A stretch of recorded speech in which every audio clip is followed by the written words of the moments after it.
Bonjour à tout le monde. Je voudrais vous souhaiter la bienvenue à notre présentation.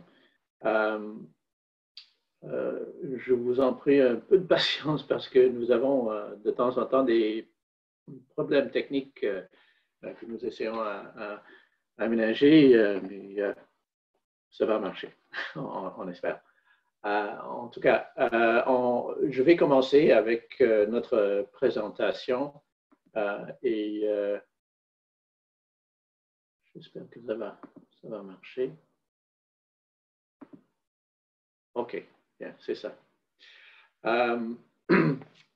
Bien, en commençant avec notre présentation, ceci est un appel à proposition sur le thème de préparer l'avenir du travail, affronter l'adversité, défis, innovation, compétences.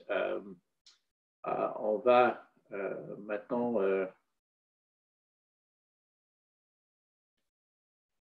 expliquer un tout petit peu.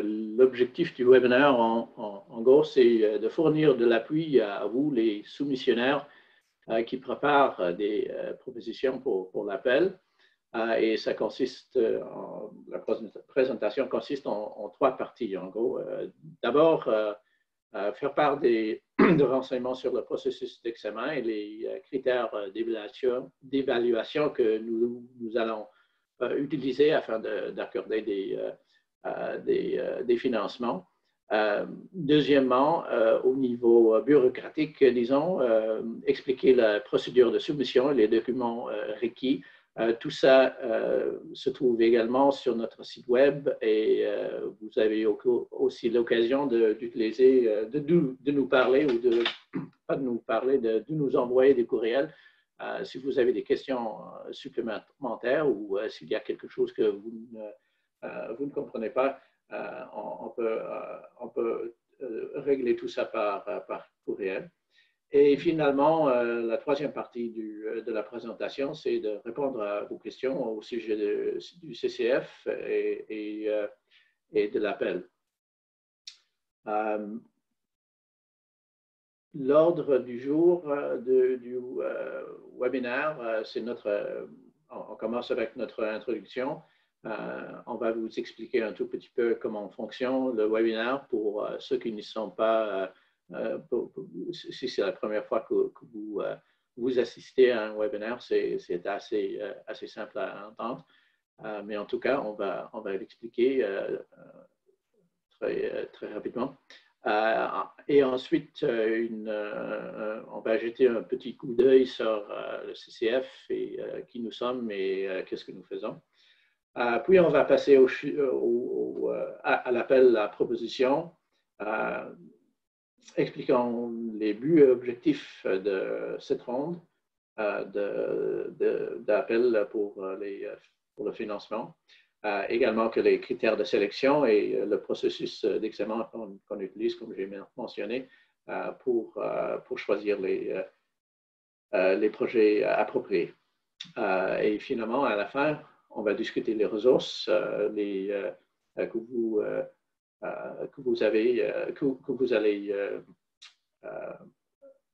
dont vous allez avoir besoin pour faire une demande, inclut accès aux nos formulaires et gabarits qui se trouvent sur le site web, des FAQ et toute autre information pour vous, et ensuite des questions.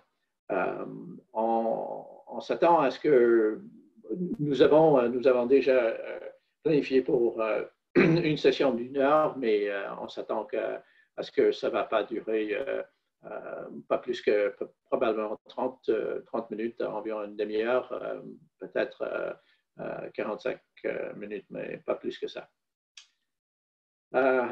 Bien, pour une petite survol du webinaire, là, vous voyez en haut la vidéo des présentateurs. J'espère au moins, c'est ça que vous voyez, parce que moi, je ne vois pas exactement de la même façon que vous. Mais en haut, il y a la vidéo de moi et les autres présentateurs. Dans le centre, les diapositives qui contiennent l'information pertinente. À la droite, une boîte de clavardage pour les questions, c'est-à-dire que vous pouvez envoyer des questions, vous pouvez nous poser des questions à n'importe quel point dans la présentation et ils vont apparaître dans cette boîte. Donc, on vous demande si vous pourriez peut-être jeter de temps en temps un coup d'œil sur cette boîte avant de poser une question, parce que ça se peut que peut-être la question déjà a été posée et ça nous aide un peu à gérer tout ça s'il n'y a pas de répétition de questions. Mais n'inquiétez pas vous si vous posez une question qui a déjà été posée. Et en bas, les boutons qu'on peut utiliser pour communiquer avec nous dans la fonction chat et Q&A. Bien. Passons maintenant au CCF lui-même. Le CCF, ça veut dire Centre de compétences futures.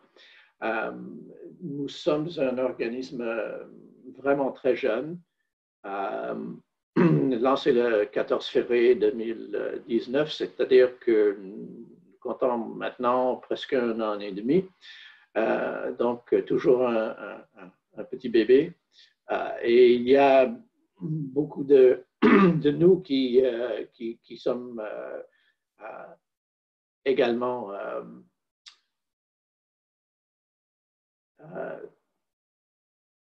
OK, on a déjà oh, excusez-moi, c'est une faute technique. Bien, je vais passer à cette question d'abord. Nous allons faire un sondage pendant cette présentation qui consiste en total de, je crois, 6 ou 7 questions, je ne sais pas exactement. Mais on va vous poser des questions afin de nous aider à entendre mieux comment nous pouvons vous servir. Bien, ça c'est la première question. Comment avez-vous pris connaissance de cet appel de proposition? Là, à noter, c'est la seule chose à noter, là, c'est la première réponse, là, le serveur de liste du CCF, ça veut dire courriel. C'est quelque chose qui est apparu hier dans la présentation anglaise. On ne savait pas exactement qu'est-ce que ça voudrait dire. Mais c'est ça, le serveur de liste du CCF, ça veut dire courriel. Donc, si vous voulez voter maintenant, et on va partager les résultats au fur et à mesure pendant la présentation. Est-ce possible maintenant d'écarter cette question, Joanne? Oh, excellent. OK, excellent. Bien. En résumant, nous sommes un nouveau organisme et le personnel aussi était également nouveau. Moi, par exemple, je travaille ici seulement depuis 10 jours.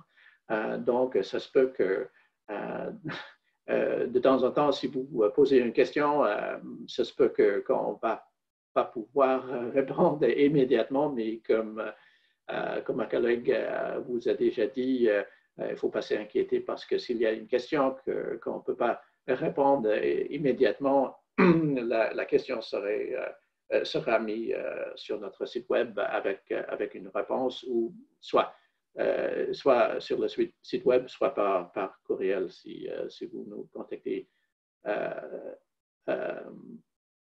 directement. Notre financement vient de l'Emploi et Développement social du Canada, mais nous sommes un organisme complètement indépendant et on se gère de cette façon comme organisme indépendant. Le centre, c'est une initiative pan-canadienne qui vise à aider tout ce qui se trouve dans le marché du travail d'acquérir les compétences dont ils ont besoin pour s'épanouir dans une main-d'œuvre en évolution, ce qui est évidemment très pertinent maintenant dans la crise que nous vivons maintenant. Comme je vous ai dit, étant donné que nous sommes assez jeunes, notre direction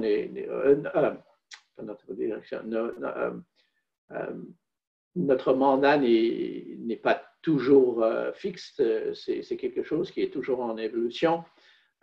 Mais jusqu'à maintenant, nous nous sommes concentrés dans 5 domaines différents. D'abord, les projets d'innovation, c'est-à-dire de nouvelles façons d'entraînement, de formation et de réagir à des changements social et économique qui frappe maintenant notre société, non seulement pendant cette épidémie, mais plutôt au long terme avec des changements technologiques et économiques que tout le monde entier éprouve. Un deuxième volet, c'est la recherche. C'est un aspect important d'aider aux projets d'innovation et d'explorer mieux notre marché du travail pour déterminer où il fonctionne bien et où il faut encore améliorer, surtout en ce qui concerne, par exemple, des choses comme des écarts de compétences dans le marché du travail et chez les travailleurs. Troisième volet, c'est l'évaluation de projets et d'initiatives pour voir ce qui fonctionne et ce qui ne fonctionne pas. En plus, la participation des intervenants, étant donné que tout ça vise à aider les gens qui travaillent. Mais finalement, la mobilisation des connaissances, c'est-à-dire de partager ce que nous avons découvert, ce que nous avons trouvé à travers nos travaux.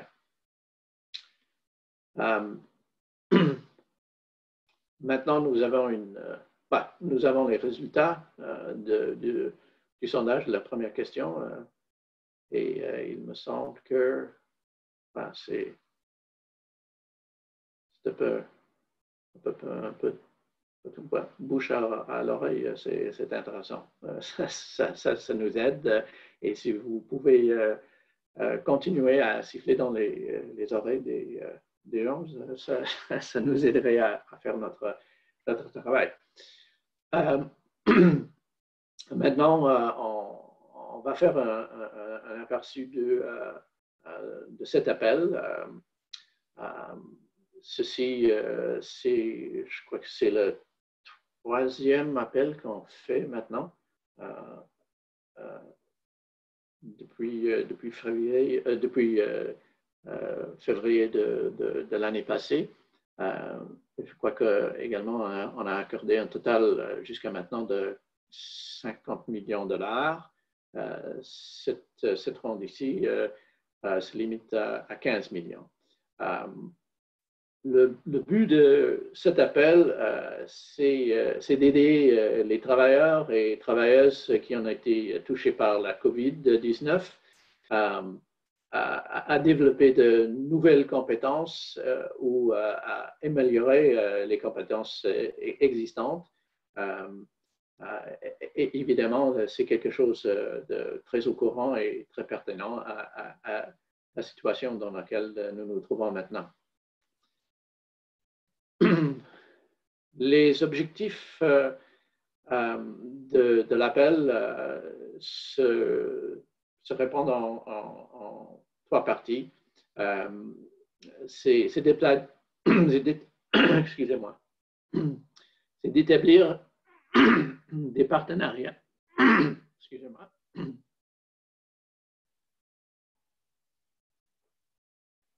C'est d'établir des partenariats qui favorisent la résilience et des nouvelles façons de faire face aux chocs socio-économiques comme la COVID. Et là, il faut souligner comme la COVID, ça ne se limite pas à l'épidémie que nous éprouvons maintenant, mais évidemment, c'est, comme j'ai mentionné, c'est quelque chose de très pertinent.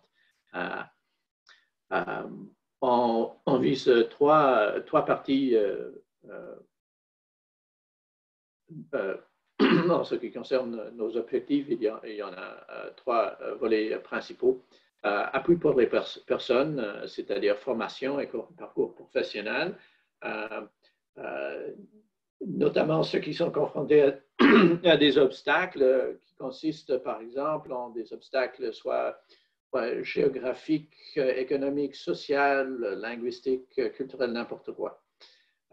Donc, c'est assez large.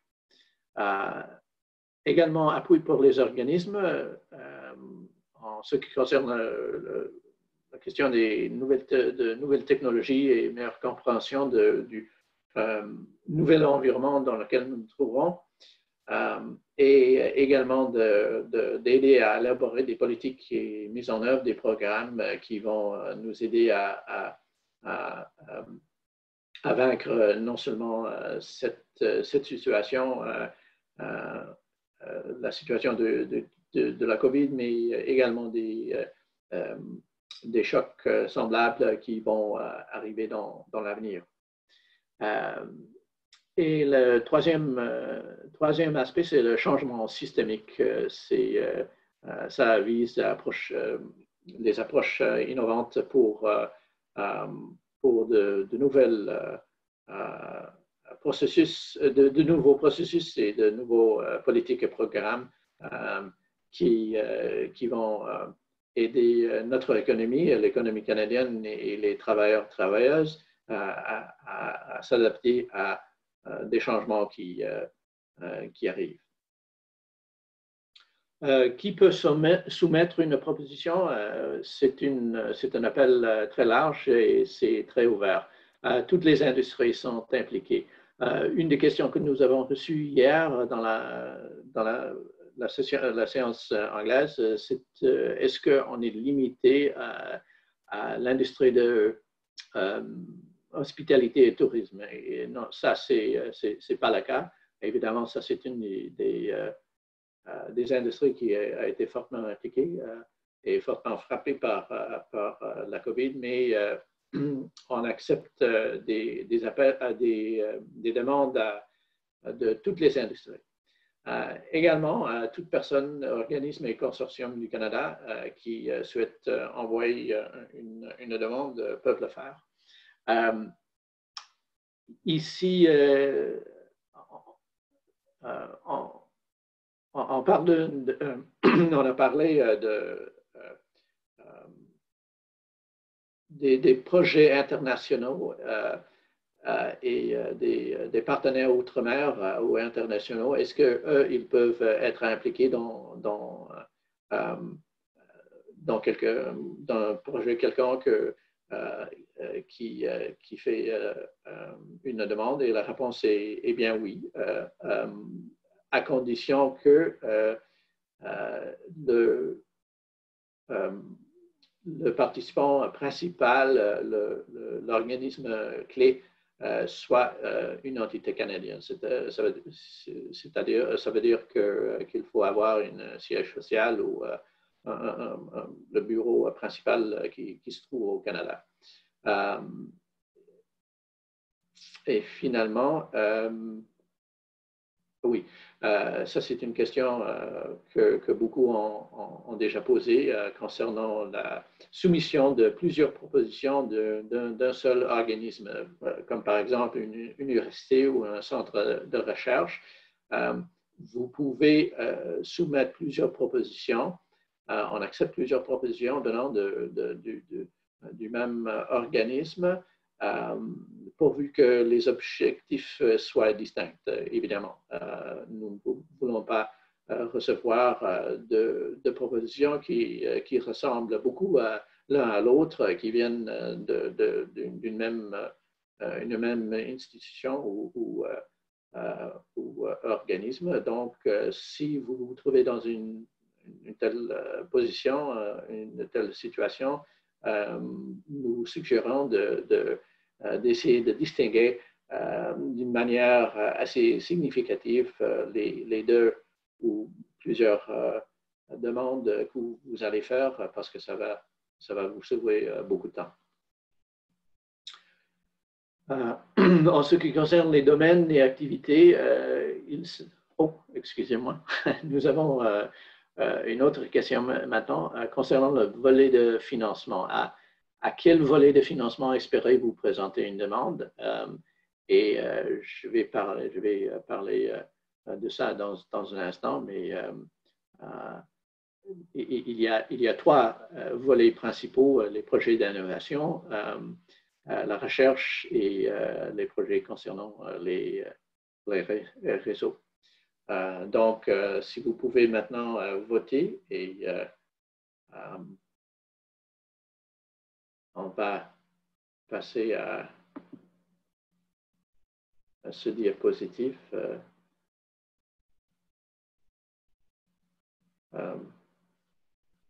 La question aurait dû vraiment être soumise après ce que je vais vous maintenant expliquer, mais si vous pouvez quand même répondre et on peut l'expliquer un peu après.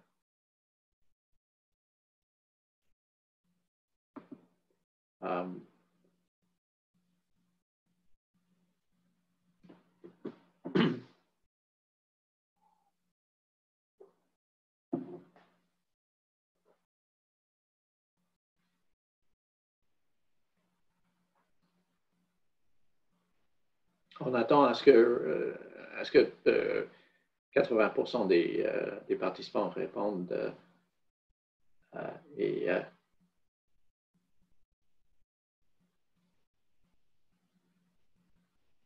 qu'on achève ce chiffre, on continue. Donc, même si vous ne savez pas, non, OK, excellent. Et les réponses, OK. Pas de recherche et beaucoup de projets d'innovation. OK, merci beaucoup pour tout le monde, pour avoir répondu. Maintenant, en ce qui concerne ces domaines, pour ceux qui ne savent pas encore, nous avons divisé les domaines en trois volets principaux. Le premier, c'est la recherche. Et ça traite des projets de recherche pour examiner les nouvelles compétences qui sont requises par des situations comme la COVID et en général des chocs significatifs comme celui que nous éprouvons maintenant, et également de générer des solutions et proposer des solutions qui sont pertinentes. Le deuxième volet, c'est les réseaux. Ça se concerne les réseaux et partenariats afin de faire participer les communautés aux possibilités de développement des compétences. Surtout, on vise les populations confrontées à des obstacles, comme j'ai mentionné, parce que ce sont les gens qui se confrontent à des obstacles et qui sont, pour la plupart, ceux qui souffrent les coups les plus sévères dans des situations comme celle de COVID. Et troisièmement, les projets pilotes, ça c'est plutôt un niveau plus pratique. Ça se concerne concevoir, développer, tester et mettre à l'échelle de nouveaux modèles de projets pilotes qui visent soit des groupes particuliers ou des secteurs particuliers qui proposent de nouvelles façons de faire, de gérer le défi le défi de formation dans le marché du travail et à élaborer de nouvelles façons de s'adapter avec de nouvelles technologies, par exemple, ou des choses comparables.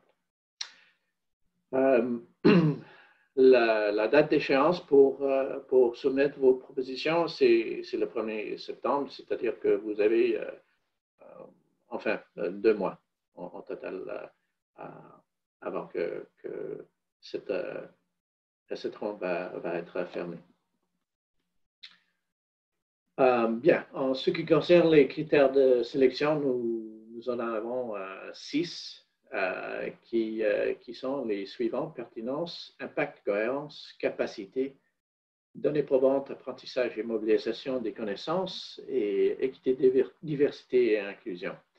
Je vais passer au premier, excusez-moi, au premier critère, ça c'est la pertinence, et sous ce critère, ce que nous cherchons sont des groupes cibles, c'est-à-dire les populations spécifiques ou des groupes spécifiques que vous pouvez identifier. Ça nous aide à déterminer la pertinence de votre demande et ce qui hausse la possibilité de recevoir du financement.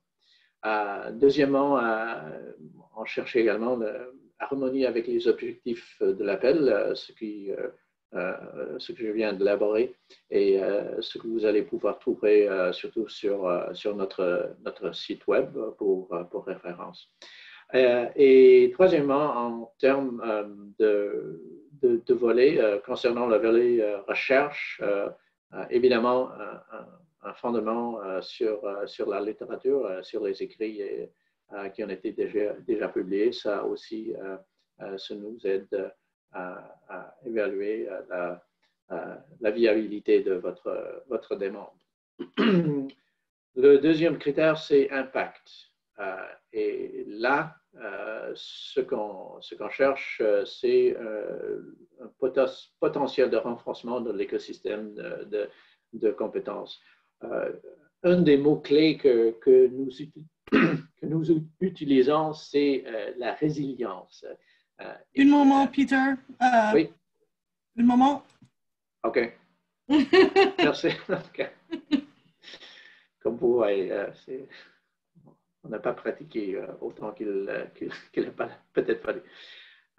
Autre question: quel type d'organisme représentez-vous? Et là, vous avez les réponses.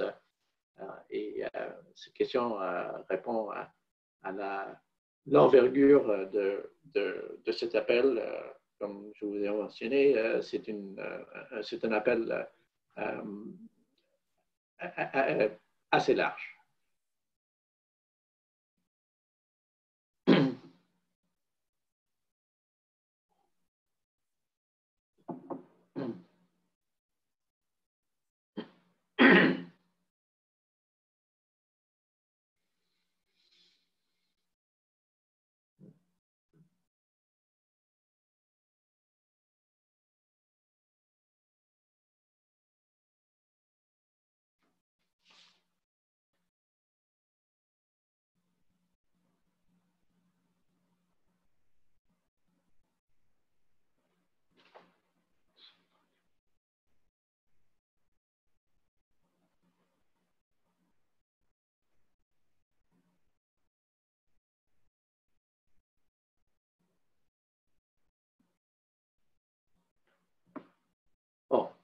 ne savais pas que je pouvais bouger ça. Ça me permet de...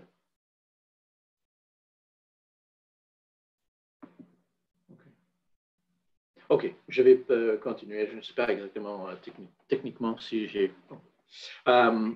Bien, OK. Là, vous voyez les résultats assez divers avec établissement post-secondaire au premier rang. OK. Merci beaucoup à tout le monde. Ça nous aide, comme je vous ai mentionné, ça nous aide à vous fournir de meilleurs services. Concernant l'impact, comme je mentionnais, un des mots-clés qu'on utilise ici au CCF, c'est la résilience du marché du travail et de l'écosystème des compétences. Il inclut, par exemple, les universités, les collèges, les centres de formation, tout foyer où les travailleurs peuvent améliorer leur capacité. En ce qui concerne le volet de recherche, le cadre conceptuel, évidemment, est très, très important. Et dans le volet de réseau, la stratégie de mobilisation, ça aussi, c'est un conseil clé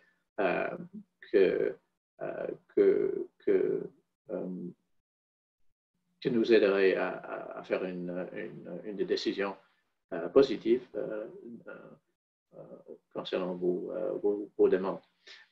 Et finalement, en ce qui concerne les projets pilotes, l'impact sur les besoins déterminés.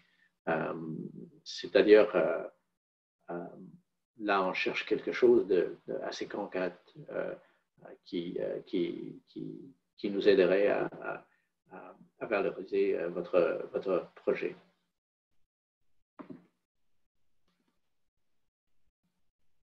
Troisième critère, la cohérence. Pour tous les projets, évidemment, ce qui est important, c'est un plan de travail et budget. Ça s'applique à toute demande. Et en ce qui concerne les volets, dans la recherche, on veut voir un lien entre la méthodologie et la question de recherche.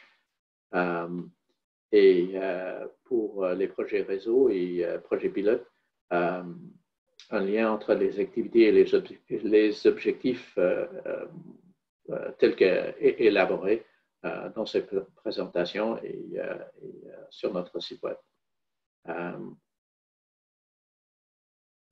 En termes de capacité, le quatrième critère, on recherche des compétences, expériences et ressources de votre équipe et le rôle de chacun qui fait membre de vos équipes pour nous montrer que vous avez bien pensé et élaboré une capacité qui corresponde à ce que vous proposez à faire. Cinquième critère, les données probantes, apprentissage et mobilisation des connaissances. En termes de recherche, on vise la participation des auditoires aux résultats de la recherche. Et dans les réseaux et les volets de réseau et projets pilotes, production de données probantes. Donc, là encore, à un niveau assez concret. Et en total, prenons une vue globale, l'apprentissage et mobilisation des connaissances. Sixième critère, équité, diversité et inclusion. On va juger les projets selon la participation des utilisateurs finaux et l'impact sur ce critère d'équité, diversité et inclusion. Dans les domaines de projet pilote et réseau, politique, pratique et activités en matière DDI. Et finalement, dans la recherche, des approches fondées sur les DDI. je m'excuse, mais je vois que j'ai déjà pris beaucoup plus de temps que j'avais prévu. Prochaine question, application passée. Est-ce que vous avez déjà fait une demande de financement auprès du centre? Je vais.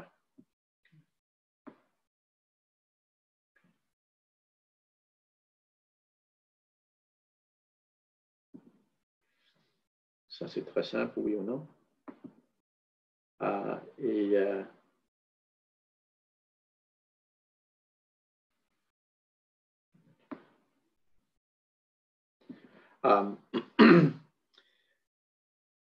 Finalement, les critères de sélection, les critères supplémentaires pour les projets pilotes.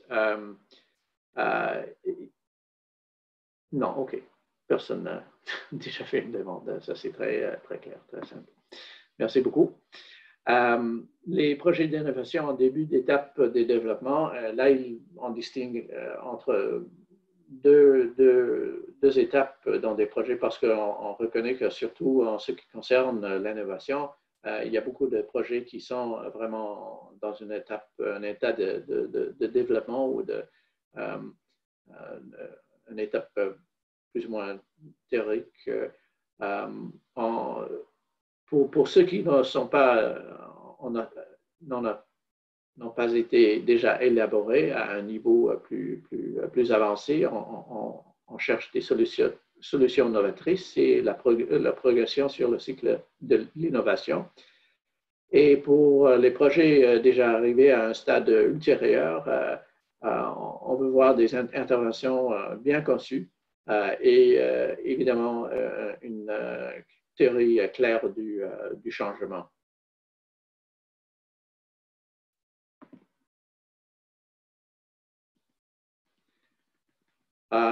Finalement, concernant le processus d'examen,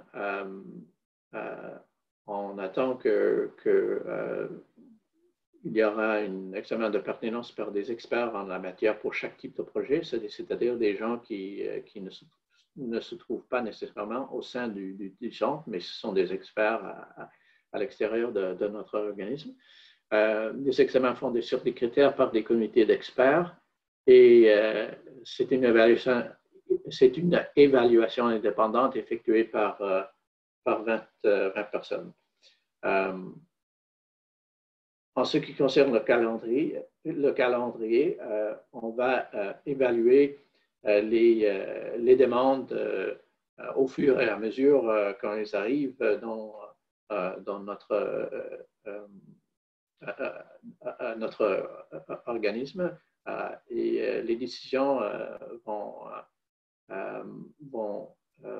durer pas plus qu'un mois. On attend, basé sur notre expérience concernant les autres ventes qu'on a déjà terminées. Comme mentionné, la date d'échéance est le 1er septembre et annonce des projets retenus à déterminer. Les ressources que vous allez trouver sur le site web, il y a des formulaires et gabarits. Il faut noter qu'il y a des formulaires différents pour chaque volet. Donc, il faut faire attention à ça, déterminer exactement quel formulaire dont vous avez besoin afin de pouvoir soumettre le projet de la bonne façon.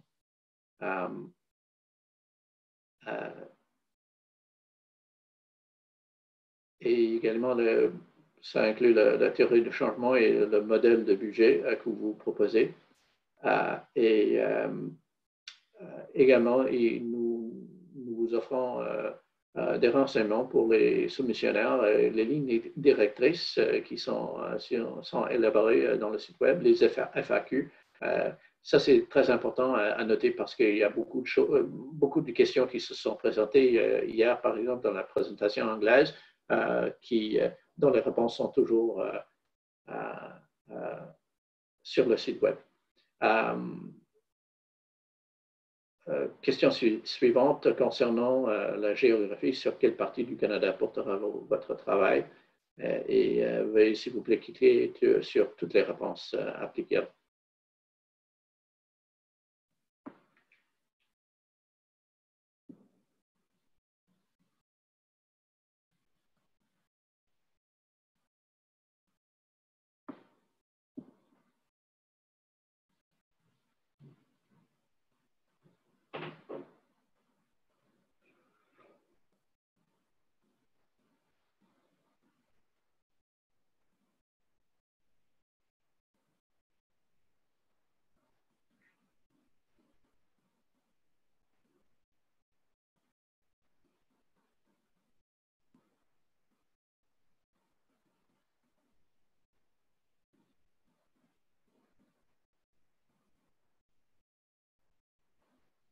Joanne, est-ce qu'on peut enlever ça? Excellent, merci. Eh bien, là, vous avez une division entre majoritairement au Québec, mais en Ontario, que je suppose, et Ontario, les maritimes et l'ensemble du Canada. OK, merci beaucoup, tout le monde. On va continuer parce que nous sommes presque vers la fin, mais oui, autre renseignement, il y a les lignes directrices, comme j'ai mentionné, les FAQ sur le site web et les cadres résultats communs et aussi les webinaires et enregistrements. Comme on vous a déjà mentionné au début, ce webinaire est en train d'être enregistré et on va vous l'envoyer par courriel d'ici quelques jours ou peut-être quelques heures, je ne sais pas exactement. Et ça va se trouver également sur le site web pour référence. Et pour plus d'informations, il y a d'autres ressources pertinentes que